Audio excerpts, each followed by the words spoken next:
Cette série de vidéos va présenter la construction d'un outil de supervision de répertoire.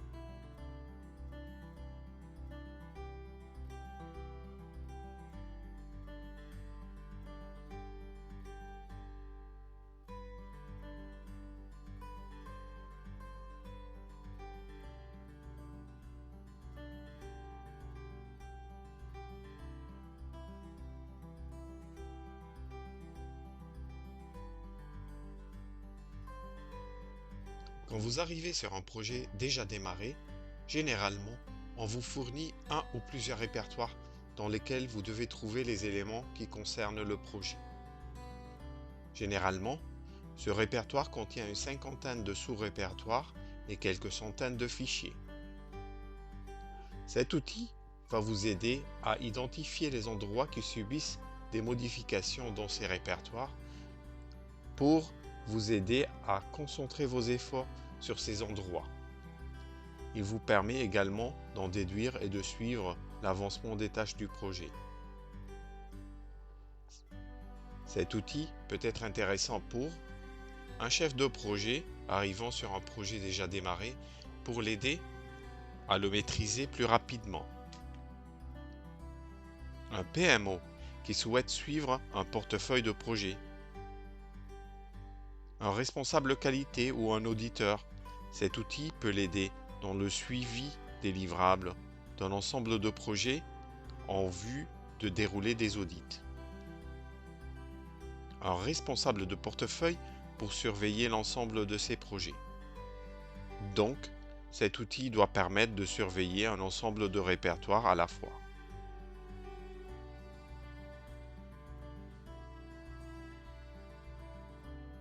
Il permettra donc de surveiller les modifications sur un ensemble de répertoires, d'avoir une vue totale dans le temps sur toutes les modifications d'un répertoire, d'avoir une vue synthétique, statistique, qui permet d'identifier rapidement les endroits qui subissent le plus de modifications.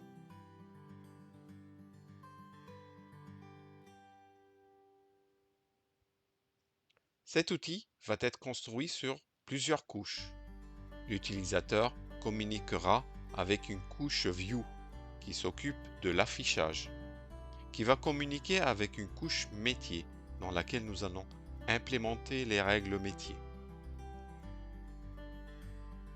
Cette couche communiquera avec la couche Data qui détient la communication avec la base de données. Cette architecture en couches permet de séparer les composants applicatifs par rôle et rend l'outil adaptable et plus portable. Si on a besoin dans le futur de déplacer les données vers une vraie base de données Oracle par exemple, il suffit de modifier la couche Data. Le flux de données va suivre le chemin suivant. L'utilisateur déclare les volumes pour chaque répertoire à surveiller. Ces volumes seront stockés dans une table DB volume. À chacun de ces volumes correspond un groupe volume data qui comprend 4 tables: volume, last volume, move volume et ist volume. Pour chacun de ces volumes, l'utilisateur peut déclencher une lecture, à savoir que dans la feuille volume est stocké le dernier état lu du volume. Le contenu du volume sera lu dans la table last volume.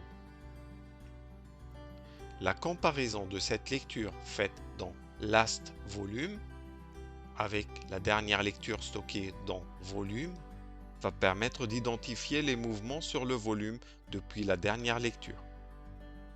Ces mouvements seront stockés dans move volume, mais aussi historisés dans ist volume, qui contiendra donc la totalité des mouvements du volume. Une trace de la prise de référence, c'est-à-dire la lecture, sera gardée dans la table DB référence. Ensuite, le contenu de last volume sera copié dans la feuille volume pour la future comparaison. Je vais vous exposer le wireframe de l'outil en ajoutant les chemins vers les données. L'utilisateur ouvre le menu de l'outil.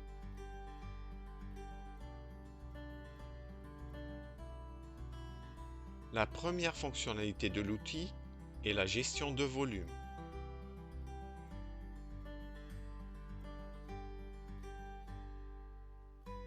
Je vais vous exposer le wireframe correspondant. L'utilisateur presse sur le bouton volume.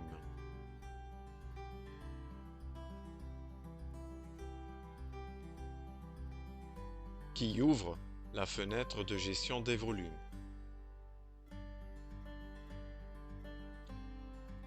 Cette fenêtre contient la liste des volumes déjà déclarés, qui vient de la base de données en traversant les différentes couches comme décrit précédemment.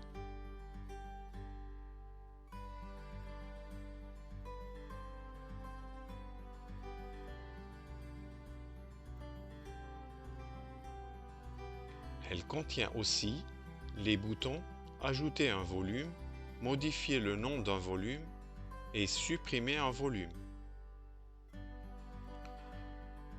Le bouton « Ajouter un volume »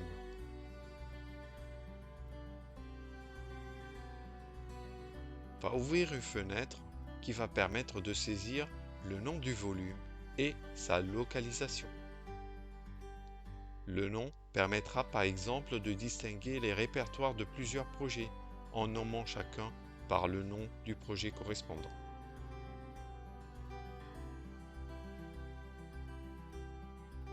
Les données saisies, l'utilisateur demande l'ajout du volume.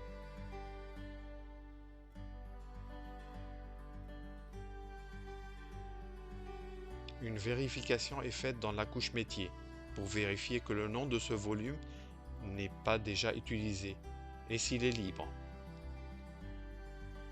Le chemin traverse les couches pour ajouter le volume dans la base.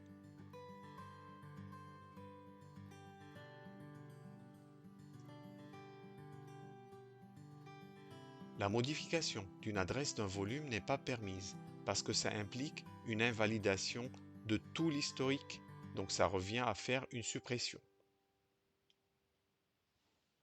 Revenons au formulaire de gestion de volume. Si l'utilisateur décide de modifier le nom du volume, une fenêtre pour saisir le nouveau nom est affichée.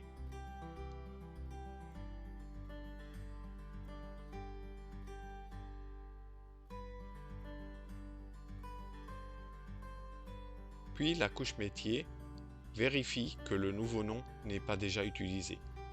S'il est libre, la demande traverse les couches pour modifier la base.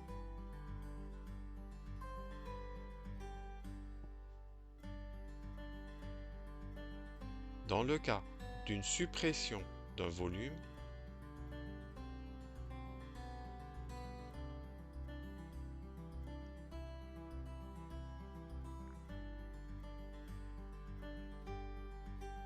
la couche métier va commander la suppression du volume, la suppression du bloc volume data correspondant avec les 4 feuilles volume, last volume, move volume et ist volume.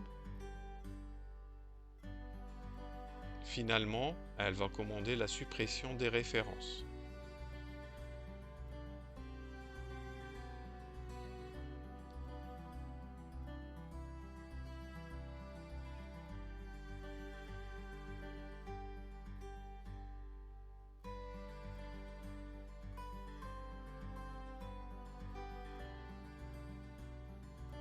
Le schéma global est donc le suivant.